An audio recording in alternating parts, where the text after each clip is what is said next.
Hi friends, வணக்கம். Welcome to Kuzhali kitchen. பாருங்கள், basmati rice அரை மணி நேரம் கழுவிட்டு ஊற வச்சுட்டேன். அது பாட்டு ஊறிக்கிட்டு இருக்கட்டுன்னு. சிக்கன் ஒரு 1/2 kg. இதில் கொஞ்சம் நான் மேரினேட் பண்ணி வச்சுக்கிறேன். கொஞ்சம் காரசாரம்லாம் போகும்னு சொல்லிட்டு மஞ்சத்தூள், மிளகாத்தூள், தனியா, கொஞ்சம் கரம் மசாலா, உப்பு எல்லாம் போட்டு கொஞ்சம் மேரினேட் பண்ணி வச்சுட்டு அதுக்கப்புறமா நம்ம பிரியாணி தாளிக்க போகலாம் அப்படின்னு சொல்லிட்டு எல்லாம் போடுறேங்க. மஞ்சத்தூள் போட்டிருக்கேன், மிளகாத்தூள் போட்டிருக்கேன், மிளகாத்தூள், கொஞ்சம் இந்த கரம் மசாலா கொஞ்சம் போட்டுக்கலாம். இஞ்சி பூண்டு பேஸ்ட்டும் இப்போ தான் ஃப்ரெஷ்ஷாக அரைச்சி வச்சுருக்கேன். பாருங்கள், இது கரம் மசாலா பொடி வீட்டில் அரைச்சது. அது கூட உங்களுக்கு போட்டிருந்தேன் ஒரு வீடியோவில். இஞ்சி பூண்டு பேஸ்ட்டு இப்போ தான் ஜஸ்ட்டு அரைச்சது.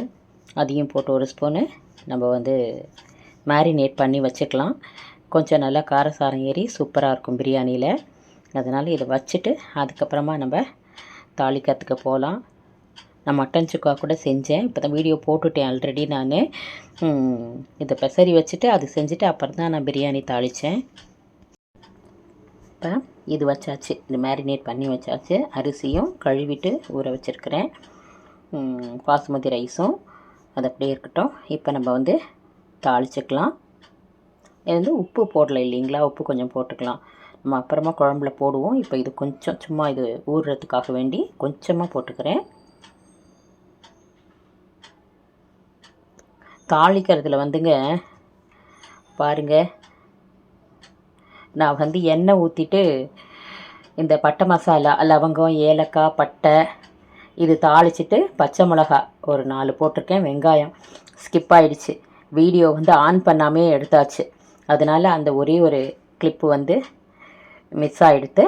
இப்போ அதே தான் நம்ம பட்டை மசாலா தாளிச்சிட்டு வெங்காயமும் பச்சை மிளகாவும் போட்டிருக்கேன். அவ்வளோதான், இதை வதக்கிட்டுருக்கேங்க. இப்போ தக்காளி ஒரு 2 சின்னதை அரிஞ்சு வச்சுருந்தேன். ஏன்னா செய்ய போகிறது கொஞ்சம் குவான்டிட்டி தான். அதனால் நான் ஒரு 3 வெங்காயம், மீடியம் சைஸ் வெங்காயமும் 2 தக்காளியும் அரிஞ்சு வச்சுருக்கேன். நான்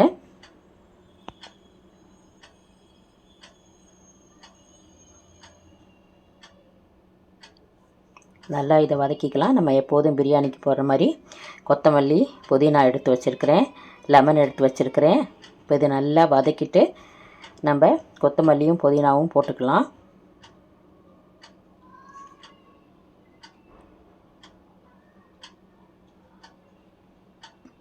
இதை நல்லா வதக்கிக்கலாம். ஒரு காலத்தில் பிரியாணி பண்ணுறதுனா ரொம்ப கஷ்டமானதாக தெரியும். ஐயோ வருமோ வராதோன்னு என் பொண்ணு கூட திட்டுவா. பிரியாணின்னு சொல்லிவிட்டு நீங்கள் பொங்கலை செஞ்சிட்டிங்கம்மா, நான் அப்படி கூட குழஞ்சிரும் சமயத்தில். இப்போல்லாம் நல்லா ப்ராக்டிஸ் ஆகிடுச்சிங்க. ஒன்றும் அவ்வளோ குழையாது. தண்ணி கொஞ்சம் கம்மியாக வச்சுக்கணும், அவ்வளோதான். ஈக்குவலாக வைக்காமல் பாசுமதி ரைஸ்க்கு 1 டம்ளர்னால் 1.5 டம்ளர் தண்ணி தான் வைக்கணும், 2 டம்ளர் தண்ணி வைக்கக்கூடாது. அந்த மெஷர்மெண்ட்டில் போட்டோம்னா நமக்கு எதுவும் குழஞ்சி போகாது. சிக்கனும் போட்டாச்சு. போட்டு நல்லா வதக்கிற வேண்டியதான். இப்போ இதில் நான் தயிர் போடலை இல்லைங்களா, இப்போ போட்டுக்கலாம். நம்ம அப்பயே நம்ம மேரினேட் பண்ணும்போதே தயிர் போட்டும் வச்சுக்கலாம். நான் இப்போ போட்டுட்டேன். போட்டு நல்லா இதையும் ஃப்ரை பண்ணிக்கலாம்.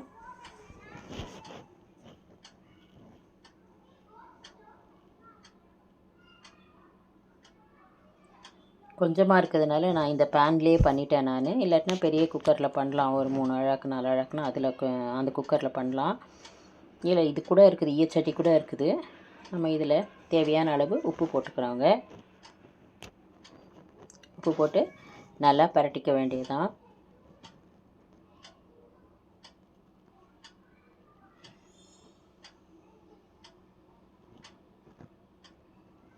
இப்போ இதுலேயே பச்சை மிளகா ஒரு 4 போட்டிருக்கேன்.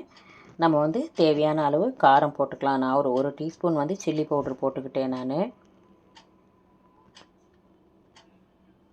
இதில் லெமன் ஹாஃப் எடுத்து வச்சுருந்தேன். லெமன் புழிஞ்சிக்கலாம். சிக்கனில் லெமன் புழிஞ்சிட்டு அதையும் நல்லா பரட்டி விட்டுக்கலாம். இந்த சில்லி பவுட்ரு தாங்க போடுறேன் நான்.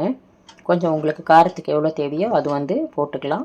நம்ம தண்ணி ஊற்றிட்டு கூட ஒரு கொதி மஞ்சத்தூள் கொஞ்சம் போட்டுக்கிட்டேன். ஒரு கொதி விட்டுட்டு நாக்கில் வச்சு பார்த்துட்டு உப்பு காரம் எது குறையுதோ நம்ம அதை போட்டுக்கலாம்.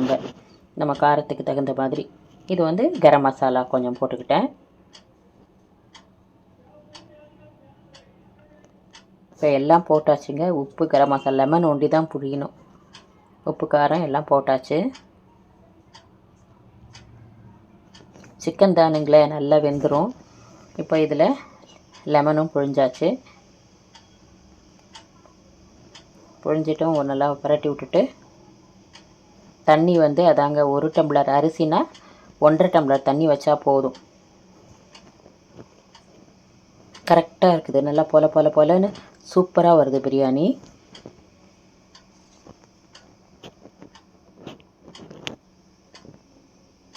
இஞ்சி பூண்டு பேஸ்ட்டு கொஞ்சம் போட்டுக்கிறேங்க. கொஞ்சோண்டு தான் போட்டேன் மேரினேட் பண்ணதில். அது இப்போ கொஞ்சம் போட்டுக்கிறேன். ஒரு டீஸ்பூன் 1.5 டீஸ்பூன் அளவு போட்டிருக்கேன், அவ்வளோதான். போட்டுட்டு அதையும் பரட்டி விட்டுடலாம். அவ்வளோதான், எல்லாம் போட்டாச்சுங்க.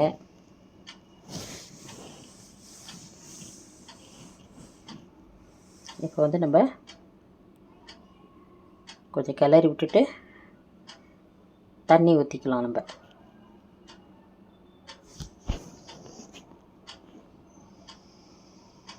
தண்ணி ஊற்றி கொஞ்சம் நேரம் கொதிக்கட்டும்னு விட்டுடலாம். கொஞ்சம் நல்லா வேகட்டும் சிக்கன் சொல்லிட்டு ஒரு 5 நிமிஷம் விட்டுடலாம்.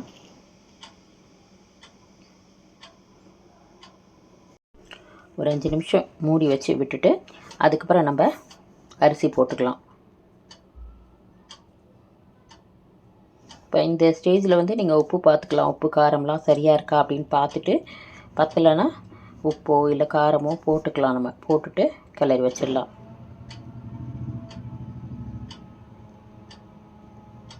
ஒரு 5 நிமிஷங்க. அந்த சிக்கன் வந்து நல்லா ஒரு 50-60% நல்லா வெந்துடணும். அந்த மாதிரி ஒரு 5 நிமிஷம் விட்டுட்டோம்னா அதுக்கப்புறமா இந்த அரிசி எடுத்து நம்ம போடலாம். அரிசி தாங்க போடுறேன் நான். ஒரு 5 நிமிஷம் விட்டுட்டு எல்லாம் உப்பு காரம்லாம் சரியாக இருக்குது.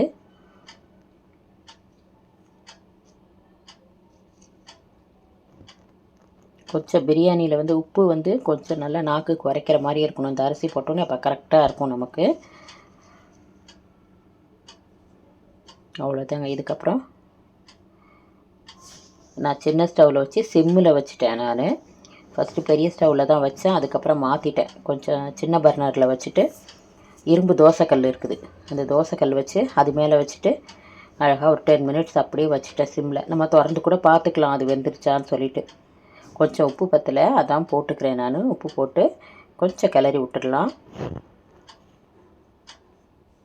அவ்வளோதான். அரிசி உடையாமல் அப்படியே பதமாக கிளறி விட்டுட்டு மூடி வச்சிடலாம். இந்த லிட்டில் வந்து ஒரு சின்ன கேப் இருக்கும், அதனால் அந்த கேப்பில் ஒரு டிஷ்யூ பேப்பர் வச்சு அடைச்சிட்டேன். சரி நல்லா இருக்கட்டும், தம் அப்போ தான் நல்லாயிருக்கும்னு சொல்லிவிட்டு ஒரு பேப்பர் அதில் வச்சுட்டேன். இரும்பு தோசைக்கல் இருக்கா, தான் எடுக்கிறேன் நான்.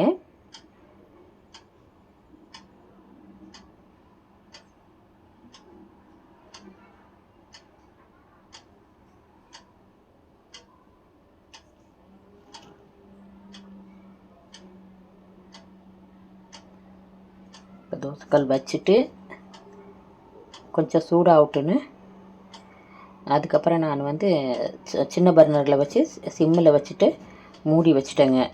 மூடி வச்சுட்டு ஒரு 10 மினிட்ஸ் தான் இருக்கும். அப்புறம் எடுத்து திறந்து பார்த்தா சூப்பராக நல்லா கரெக்டாக பதமாக வெந்துருந்துச்சுங்க. அவ்வளோ அருமையாக இருந்துச்சு தம் பிரியாணி. உங்களுக்கும் கண்டிப்பாக இந்த தம் பிரியாணி பிடிச்சிருக்குன்னு நினைக்கிறேன். நான் வந்து தம் பிரியாணியும் மட்டன் சுக்காவும் தான் பண்ணேன். நான் 2 வீடியோவாக போட்டேன். ஏன்னா ரொம்ப லெங்க்த்தியாக இருந்தால் பார்க்க மாட்டாங்க இல்லையா, போர் அடிச்சிடும். அதனால் 2 வீடியோவாக போட்டேன் நான். நல்லதை உண்போம், நலமுடன் வாழ்வோம், நம் சுவை நம் கையில். எதுவாக இருந்தாலும் ஒரு தடவை செஞ்சு பார்க்கலாமாங்க. தப்பு செஞ்சோம்னா திரும்பி திருத்திக்கிட்டு நல்லா செய்யலாம். பாருங்கள், இப்போ வந்து நல்லா வெந்துருச்சு. ஆனால் இந்த கரண்டி சரியில்லை. இது சும்மா எடுத்தேன். இது நான்ஸ்டிக்குன்னு சொல்லிவிட்டு இந்த கரண்டி வச்சுருந்தேன். அப்புறமா உங்கள்கிட்ட எடுத்து காமிக்கிறதுக்கு இந்த கரண்டி வேண்டான்ட்டு மாற்றினேன் இந்த கரண்டியை. ஏன்னா இது வந்து அரிசி உடஞ்சிரும் இதில் எடுத்து, அது மாதிரி இருந்துச்சு. அதனால் நான் அதை வச்சுட்டு ஜல்லி கரண்டி எடுத்து காமிக்கிறேன். பாருங்கள், செம்மையாக இருந்துச்சு, டெம்டிங்காக இருந்துச்சு பார்க்கவே. கண்டிப்பாக உங்களுக்கு பிடிச்சிருக்குன்னு நினைக்கிறேன். அப்படி பிடிச்சிருந்தா குழலி கிச்சன் சேனலை like, share, comment and subscribe my dear friends. இது போல் ஒரு அழகான வீடியோவில் மீண்டும் சந்திக்கலாம். வாழ்க வளமுடன். நன்றி.